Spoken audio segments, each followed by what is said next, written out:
May mga lugar sa mundo na ang kalikasan hindi regalo, kundi isang babala. Yung tipong hindi ka na nga welcome, binabantaan ka pa. Mga gubat na sobrang ganda ng view, pero yung exit, parang pondo ng gobyernong hindi mo na mahanap. Sa video na to, papasukin natin ang top 10 pinakadelikadong jungle sa mundo. Na hindi lang hayop ang kalaban, pati halaman, klima, lupa, lahat may galit sa'yo.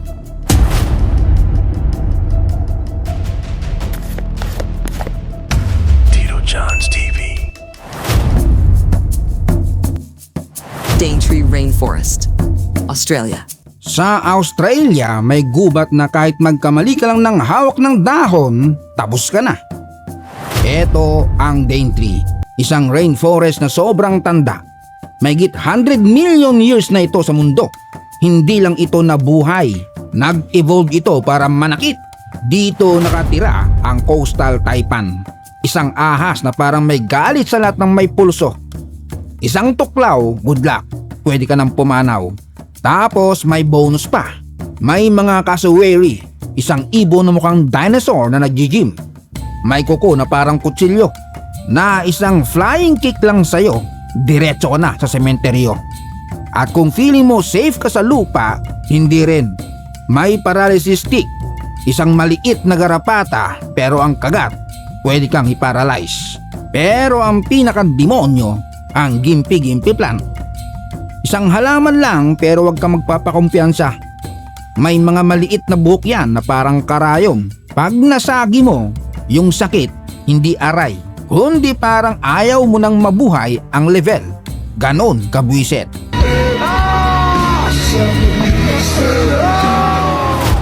Madagascar Jungle, Africa.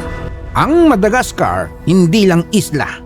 Hiwalay siya sa mundo for million of years. Kaya yung evolution dito parang nag-solo career. Ang naging resulta, 90% ng mga hayop at halaman dito mo lang makikita. Unique? Oo. Safe? Hindi. Sa Eastern Jungle, sobrang siksik ng mga puno. Parang mall tuwing may sale pero walang exit. Paggabi na, good luck sa tulog mo. May maririnig kang sigaw ng lemur, tunog ng higanting insekto at lamok na parang may meeting tungkol sa dugo mo. At yung lamok, hindi lang makati. May dala silang sakit. La Mosquitia, Honduras and Nicaragua.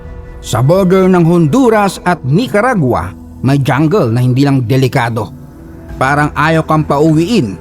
Isang lugar na parang berdeng impyerno. Dito bawat hakbang mo parang sugal. Ang init, grabe. Yung humidity, parang niyayakap ka ng basang kumot. Yung lupa, putik na may halong pagsisisi. Sa tubig, may buhaya. Sa damo, may ahas naman. At sa hangin, may lamok na may dalang sakit. At hindi lang wildlife ang problema dito. May human danger pa. Ginagamit itong ruta ng drug trafficking. May armed groups, may nawawala, at may mga kwento na hindi na kinukwento. Borneo Jungle, located in Southeast Asia across Malaysia, Indonesia, and Brunei. Sa Borneo, ang jungle walang katapusan. Parang problema mo, hindi matapos-tapos. Ito ang third largest island sa mundo at karamihan dito ay rainforest na 130 million years old. Dito nakatira ang reticulated python, ang pinakamahabang ahas sa planeta. Umaabot hanggang 7 meters at kaya kanyang lamunin na parang unlimited rice lang. Tapos sa lupa may alakdan, sa paligid may venomous animals at may Malayan sun bear.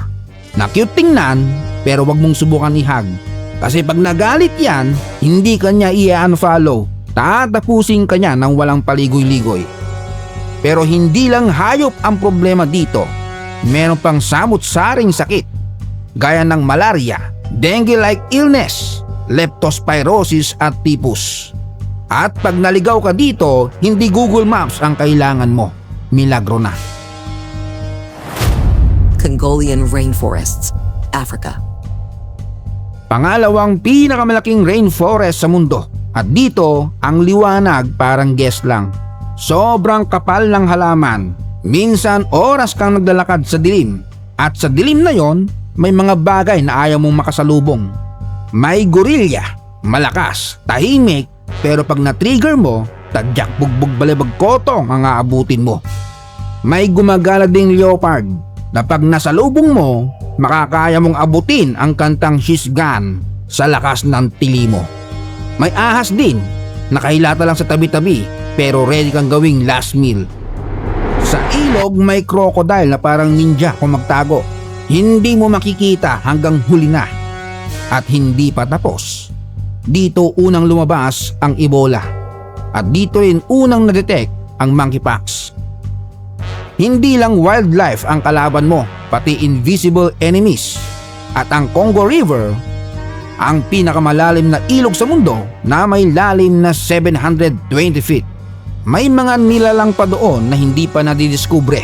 Ibig sabihin may mga bagay pa na hindi pa natin alam, pero baka ayaw na rin nating malaman. Sumatran Jungle, Indonesia. Sa Sumatra, hindi lang kalaban ang gubat, may kasama pang apoy. Taon-taon nasusunog ang jungle. Dito nakatira ang Sumatran tiger. Isang tiger na hindi lang gutom, naiinis pa sa tao dahil sa deforestation. Kaya pag nagkita kayo, hindi high ang mangyayari. Headline ka na kinabukasan. May mga elepante din, malalaki, unpredictable. Kayang gawing flat ang ilong mo, damay na pati puwet mo sa isang apak lang. Sa ilog may crocodile na mas buhaya pa sa mga binoto mo. Sa hangin, lamok na may malaria. At sa tubig, sangkatutak na linta na parang jowa mong toxic. Ayaw bumitaw kahit ayaw mo na. At may bonus pang bulkan. Habang naglalakad ka sa jungle, pwedeng may toxic gas at marupok na lupa na iyong maapakan. Sa Sumatra, hindi lang isa ang problema mo. Lahat nakabundle promo. New Guinea's forests, western Pacific north of Australia. Isa sa pinaka hindi pa nagagalugad na lugar sa mundo. May kakaibang palaka, may kakaibang ibon, may kakaibang tunog na parang ringtone ng multo. Pero hindi lang hayop ang misteryo dito. May mga tribo na halos walang kontak sa modern world. At para sa kanila, hindi ka bisita, isa kang banta. Hindi dahil mabangis sila, kundi dahil pinoprotektahan lang nila ang kanilang sarili. May kwento pa dito ng pagkawala ni Michael Rockefeller, isang explorer na pumasok pero hindi na lumabas. Hanggang ngayon, misteryo pa rin. Sundarbans. Matatagpuan sa lawa ng India at Bangladesh. Ito na ang jungle na walang solid ground. Putik, tubig, ugat at kamatayan na nakakamuflage. Dito nakatira ang Bengal tiger na may special skill na pangangaso ng tao. Hindi tulad ng ibang tiger, ito ay sanay sa tubig, sa putik, sa mangrove. Kaya kahit saan ka magtago, kaya kanyang sundan. Kaya ang mga locals, ang diskarte, nagsusuot ng mask sa likod ng ulo. Parang may second face sila na kahit papano, medyo malito ang tiger. May mga buhaya rin sa ilalim, ahas sa paligid at putik na may attitude. Amazon rainforest, South America. Ang Amazon rainforest hindi lang jungle, may sariling mundo to. May lawak na 5.5 million square kilometers. Dito hindi ka top predator. Isa ka lang option. May green anaconda, parang troso na gumagalaw. May jaguar na tahimik na umatake. May poison dart frog, cute pero deadly. Sa tubig may piranha, electric eel at kung ano-ano pa. Parang survival game na naka-hard mode. At ito yung pinakadelikado na hindi mo nakikita. Parasites, bacteria, fungi. Yung tipong simpleng kati, pwede kang tapusin from the inside. At ang hospital malayo. May tribes din dito na hindi pa nakakakontak. Pag pumasok ka sa territory nila, hindi ka turista, nangihimasok ka. Sa Amazon, hindi ka welcome. Pinagtsatsagaan ka lang.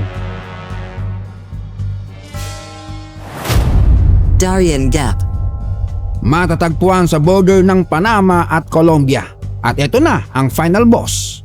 Lugar kung saan ang mga tao pumapasok na may pag-asa, pero hindi lahat lumalabas. 160 km lang siya, pero sapat para pigilin ang Pan-American Highway. Ganun siya kalala. Ang lupain parang impyerno. May putik na lulunok sa paa mo, ilog na walang tawiran, gubat na parang maze na walang exit. Yung init walang patawad, at syempre may pangkumpletong sakit, ahas at insekto. Pero ang pinakadelikado dito, tao.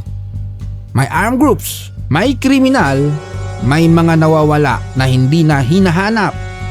Ngayon, isa na to sa pinakadelikadong mga ruta ng migrasyon sa mundo. Libo-libo ang sumusubok tumawid. Marami ang namamatay, marami ang nawawala. Sa buong journey na to, bossing, nakita natin ang mga jungle na hindi lang delikado, parang may personal pang galit sa mga tao. Mga hayop na naghihintay, lupa na lalaban, sakit na papasok sa katawan nang hindi mo alam. At minsan, tao pa mismo ang pinakamalupit na kalaban.